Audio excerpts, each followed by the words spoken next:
Merci beaucoup. Eh bien, bonjour tout le monde. Ça me fait un très grand plaisir d'être avec vous cet après-midi, donc pour discuter justement de diffusion des résultats de recherche. Donc, mes objectifs par rapport à ça, ça a été de repérer quelques grandes tendances actuelles quant à la diffusion notamment de la recherche universitaire. J'avais relativement peu de temps. On avait prévu 20 minutes. On a convenu de faire un petit peu moins, peut-être à 15 minutes. J'avais prévu deux grands mouvements qui me semblaient particulièrement importants. Donc, ce sont des mouvements réels, voire peut-être dans une perspective de bien commun, on pourrait penser peut-être que ce sont des mouvements souhaitables aussi, mais qui impliquent néanmoins certains effets pervers, voire même des dérives à l'occasion auxquelles il faut rester attentif, à la fois comme professeur engagé dans la recherche, mais aussi comme gestionnaire de la recherche. Il y avait un troisième mouvement que j'aurais aimé considérer, le mouvement notamment de la mesure des publications scientifiques, qui me paraît particulièrement important, mais d'autres l'ont fait très, très bien, notamment dans le petit journal, le petit mémo qu'on vous a distribué. Il y a mon collègue Louis Demers de l'ENAPT qui a proposé notamment trois petits comptes rendus qui traitaient notamment de l'augmentation du nombre d'auteurs signataires d'un même article scientifique. Il a également traité de la question de l'augmentation véritablement du nombre d'auteurs d'une même publication. Donc, dans certains cas, là, véritablement, c'est assez impressionnant.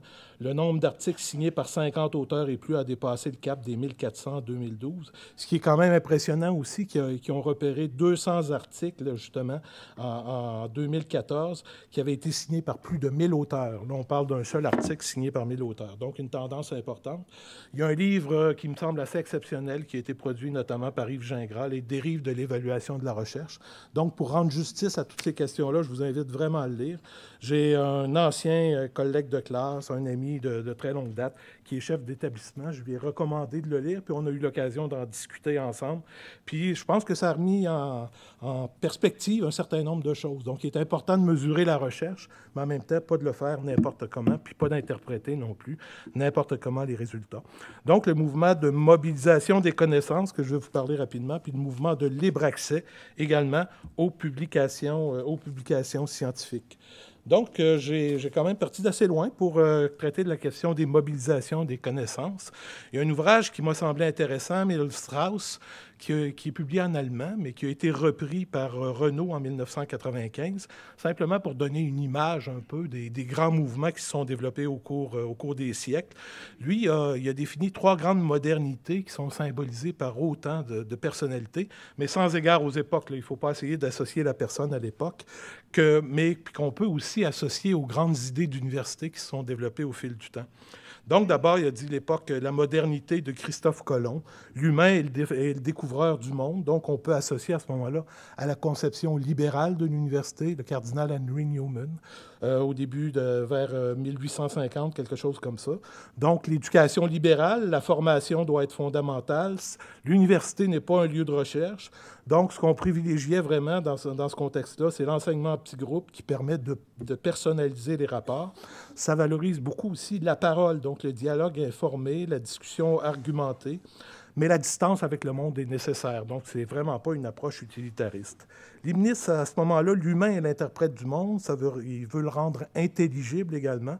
Donc, c'est un peu le modèle de l'université scientifique, à la manière de Humboldt. Donc, l'université, ça combine l'enseignement et la recherche. Ça implique aussi la formation par la recherche, la division de l'université en facultés. Puis, mais également, il n'y a pas cet aspect d'utilitarisme aussi. Donc, à la fois enseignement et recherche, mais il est important à ce moment-là que l'université soit autonome par rapport aux contraintes politiques et économiques. Puis là, une autre grande modernité qu'on pourrait associer à l'université actuelle, donc l'humain est l'artisan d'un monde qu'il veut maîtriser et transformer. Donc, à la fois maîtriser, transformer le monde naturel, le monde culturel également, qui se décline en quelque sorte en deux grandes, qui se déclinent de cette façon-là. L'université actuelle, c'est un hybride des genres, donc le genre allemand, le genre anglais, mais comme je le disais, ça va les transgresser au chapitre de l'utilitarisme. Donc, on retrouve ça principalement à compter de 1862, notamment aux États-Unis, avec la création des universités d'État à vocation de formation professionnelle. Un autre grand mouvement aussi, au début des années 60, Kerr qui s'appelait Clark Kerr, effectivement, qui va parler de la multi-université. C'est un modèle, en fait, de l'université mondiale actuelle. On peut décliner deux grands modèles. L'université de service public, Whitehead, en fait, qui croyait déjà en 1929 que trois types de professeurs y coexistaient.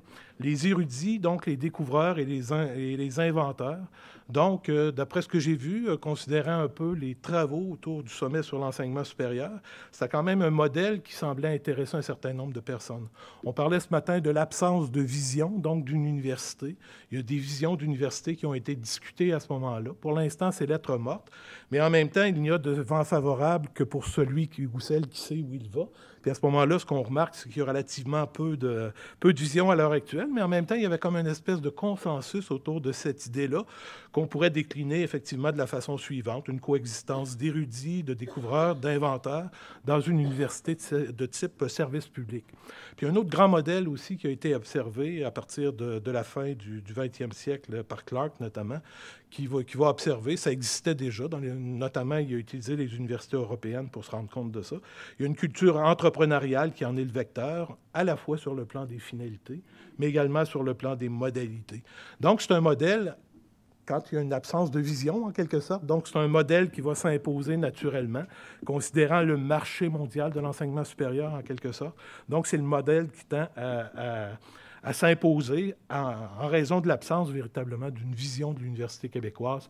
Quelle devrait être cette vision-là? Comment elle pourrait inspirer notamment les programmes de subvention, le financement public de la recherche?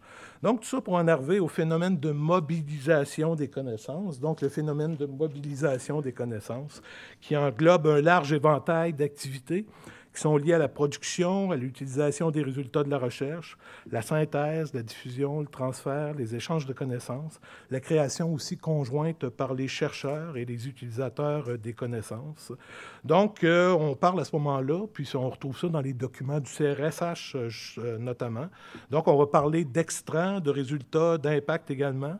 Donc, des extrants, nombre de publications et communications, nombre de participants et de partenaires, nombre également de nouveaux réseaux qui auront pu être créés dans ce contexte-là, dans un contexte de mobilisation des connaissances. Les résultats aussi, nombre d'utilisateurs des résultats de la recherche, nombre d'étudiants formés, nombre de politiques qui sont mises au point, et puis les impacts. Donc, à ce moment-là, souvent, en tout cas dans les documents de cette époque-là, on va parler d'économie prospère, de compétitivité accrue, de qualité de vie augmentée, d'amélioration aussi des qualités, des capacités des personnels, principalement via la formation de personnel hautement qualifié. Au début du projet, donc dans un contexte de mobilisation des connaissances, au début du projet, au cours de son exécution aussi, les chercheurs vont déterminer quels sont les utilisateurs de leurs résultats. Les chercheurs vont tenir compte du sujet de leur projet, des questions de recherche, des objectifs, des résultats escomptés également. Ils doivent répondre donc aux questions suivantes. Qui est-ce qui va tirer parti de cette recherche? Quels publics seront mis à contribution? Comment les publics cibles tireront parti de leur participation? Puis aussi, quelle est la meilleure façon de communiquer donc les résultats publics, de communiquer avec ces différents publics-là. Donc, on a vu au cours des 10-15 dernières années plusieurs modèles émerger, plusieurs façons de faire également. On pourrait penser notamment au site web des regroupements de recherche, avec une volonté de plus en plus au cours peut-être des 10 dernières années de tendre vers un modèle du Web 2.0, c'est-à-dire qui va permettre une interaction notamment avec les visiteurs de ces sites-là. On a vu aussi des exemples qui m'ont semblé intéressants du côté des carnets de recherche évolutifs. Notamment, il y a des sites en Europe qui publient ce genre de carnet de recherche évolutif-là, où il y a des gens engagés dans le processus de recherche qui vont alimenter une forme de journal de bord, à la fois les lectures qu'ils auront faites, les recherches qu'ils auront faites, les documenter de différentes façon, sur le même modèle qu'un journal de bord, donc qui permet, sur un thème bien particulier, de regrouper des gens qui sont intéressés à ça, parce que j'en suis un certain nombre de ces carnets-là sur différentes questions, différents enjeux de société, puis c'est particulièrement intéressant. D'autres types aussi de communication avec les publics. Je suis notamment membre du conseil d'administration d'un journal régional qui s'appelle Le Mouton Noir, puis on a décidé maintenant à chacun des numéros d'insérer une espèce de tiret à part au milieu, ou des regroupements de recherche viendraient en quelque sorte, ce qui permettrait à des chercheurs en formation, notamment, sur différents enjeux de société, de peut-être présenter entre 8 et 12 articles. Donc, c'est un journal sur le format du Devoir, ce qui permet quand même de publier à peu près 8 à 10 articles de 800 mots sur différentes problématiques, différentes questions, notamment dans prévision, notamment des élections qui vont avoir lieu aux États-Unis. Donc, peut-être dans un numéro, pouvoir documenter cette question-là. Puis ça permet aussi aux chercheurs en formation particulièrement de vivre ces expériences de publication-là. Donc, je m'arrête là-dessus pour mobilisation des connaissances, pour en venir à un autre aspect, celui du libre accès aux publications. Donc, vous le savez, l'information scientifique est payée au moins 3 fois par le public. Les contenus sont produits par les chercheurs, donc payés par l'argent public. Le processus d'évaluation par les pairs est réalisé par les chercheurs, qui sont également donc payés avec de l'argent public. Les contenus qui deviennent la propriété des éditeurs sont revendus aux universités, donc payés avec de l'argent public. Puis en même temps, le financement est véritablement la pierre angulaire. On l'a vu encore il y a une semaine ou deux à l'Université Laval notamment, donc c'était paru dans les journaux, le fait qu'ils vont devoir faire des sacrifices assez importants, ce qui est un petit peu aberrant jusqu'à un certain point, parce que tout ça, c'est financé par de l'argent public, puis en même temps, on n'a plus d'argent pour permettre à nos chercheurs d'avoir accès à leur propre réalisation de recherche. Donc, dans cette perspective-là, depuis à peu près, je dirais, depuis le début des années 2000 principalement, on le verra sur la diapositive suivante, donc il y a un mouvement important qu'on pourrait appeler celui de la science ouverte, qui est à la fois l'open source, donc les logiciels libres, la promotion des logiciels libres, l'open access, c'est ça de quoi on parle à ce moment-ci. Puis il y a aussi l'open data, donc la mise à disposition des données brutes de la recherche, qui est de plus en plus une intention qui a été... puis il y a des expériences très, très intéressantes, notamment qui ont été faites aux États-Unis. Notamment, il y en a un qui a réalisé des choses absolument remarquables. On a eu l'occasion de l'inviter à un colloque qu'on avait tenu au Musée de la civilisation à Québec. C'est quelqu'un qui parle français, ses parents étaient québécois. Puis il a publié des journaux de chimie ou quelque chose comme ça, des journaux de bord, qui ont permis, en fait, de partager ces données un peu partout dans le monde. Puis il s'est avéré que c'était une façon très, très intéressante, donc, de collaborer avec des chercheurs partout dans le monde. Donc, on parle à ce moment-là d'open data. Libre accès aux publications, donc le mouvement est né dans les années 90. D'ailleurs, c'est en adéquation avec le développement notamment d'Internet, du Web, avec les premières revues scientifiques en accès libre, puis grâce au développement d'Internet, mais aussi une prise de conscience du problème, Puis je pense que c'est les gens dans nos bibliothèques qui ont été les premiers peut-être à nous alerter là-dessus.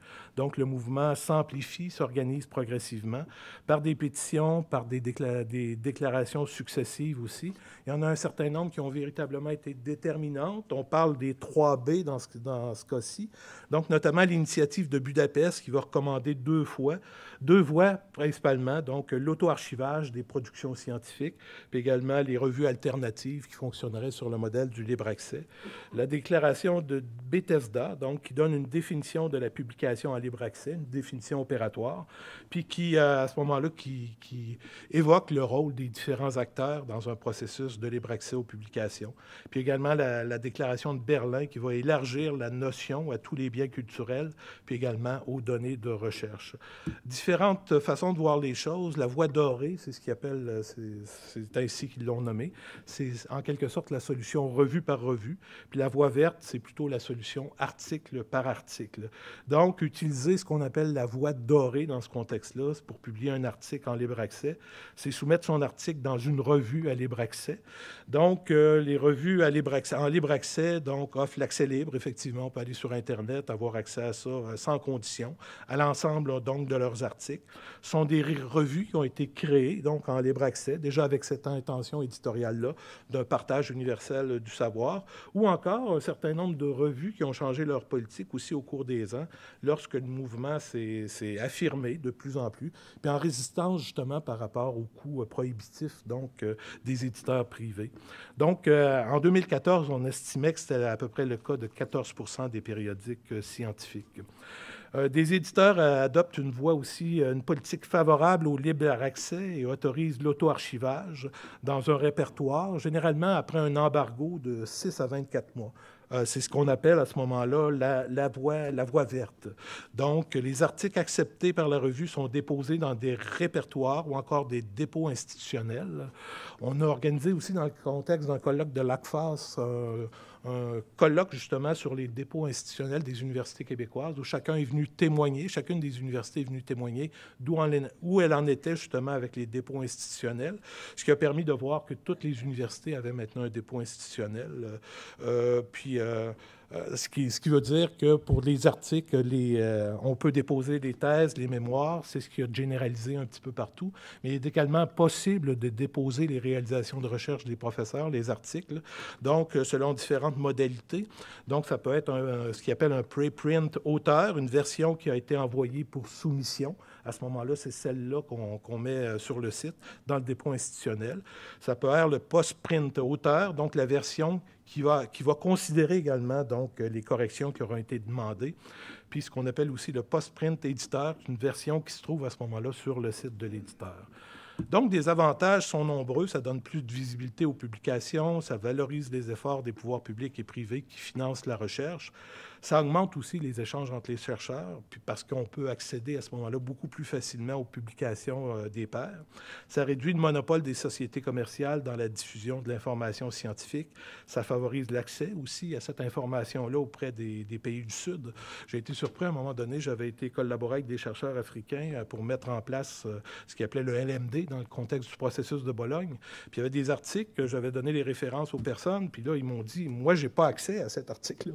Alors que nous, naturellement, on a le réflexe, on va sur notre ordinateur, on a directement accès à ces banques de données-là, mais la plupart des universités des pays du Sud n'ont pas accès, comme nous aussi facilement, à toutes ces ressources-là. Puis ça réduit aussi les coûts liés à l'achat par les universités des articles scientifiques. Dernière diapo, donc, des inconvénients. Puis ça, sans doute que vous recevez des courriels à profusion dans ce contexte-là. L'omniprésence de ce qu'on appelle des éditeurs prédateurs. Donc, leur technique, en quelque sorte, c'est essentiellement le profit. Qu'est-ce qu'il faut faire pour identifier un éditeur prédateur? Simplement, il y a une liste qui existe, il y a une personne qui s'occupe de ça, donc qui est très conscient des enjeux autour de ça. Il y en avait 693 éditeurs prédateurs qui avaient été recensés en 2015. Donc, j'ai vérifié ce matin notamment. Pour ce qui est des autres années, donc 477 en 2014, 225 en 2013, 23 en 2012 et 18 en 2011. Donc, ce n'est pas par hasard si vous recevez de plus en plus de courriels, justement, qui vous demandent de participer à telle revue scientifique. Le dernier que j'ai reçu il y a à peine quelques jours qui disait « Si vous soumettez votre texte avant le 25 octobre, on le publie le 30 octobre. » Donc, ça vous donne une idée d'à peu près... Puis, effectivement, il y a une somme d'argent qui est rattachée à ça. Donc, véritablement, c'est une véritable arnaque. D'ailleurs, les fonds de recherche ont mis en garde les chercheurs il y a quelques années avec une liste de ces éditeurs prédateurs-là. Mais ça croît à un rythme accéléré. Donc, vraisemblablement, s'il y en a 693 actuellement qui œuvrent très activement autour de ces questions-là, bien, c'est presque impossible de tous les connaître. Il faut se méfier de ça, puis vérifier à ce moment-là si la revue ne se trouve pas dans la liste qui a été faite justement par cette personne-là, Bial, je pense qu'il s'appelle. Donc, avec ce titre-là, vous pouvez accéder assez facilement à sa liste, qui est évolutive. Donc, il consacre presque sa vie au bien commun jusqu'à un certain point parce qu'il contribue à repérer l'ensemble de ces éditeurs prédateurs-là. Puis vérifier aussi toutes les allégations indiquées sur le site de l'éditeur ou de la revue. On va parler de facteurs d'impact, de présence dans différentes bases de données, des personnes aussi qui pourraient être éventuellement impliquées sur les comités de rédaction, sur les comités scientifiques de cette revue. Là, il faut être particulièrement attentif à tout ça. Donc, j'ai expédié ça un petit peu en 15 minutes. J'avais prévu beaucoup plus de temps, mais en même temps, s'il y a des questions, on pourra en discuter. Ce sont des choses qui... Puis, ce qu'il faut mettre en évidence aussi, c'est qu'il y a beaucoup de nos Québécois qui ont été des précurseurs dans ce domaine-là. Notamment, il y a Stephen Arnad de l'UQAM qui est sensible à ces questions-là depuis le tout début. Il y a également Jean-Claude Guédon de l'Université de Montréal aussi, qui, lui, parle plutôt d'une grande conversation scientifique autour de ces questions-là. C'est pas tant une question d'argent, mais véritablement de faire en sorte qu'on puisse entamer une grande conversation scientifique sur l'ensemble de la planète. Voilà.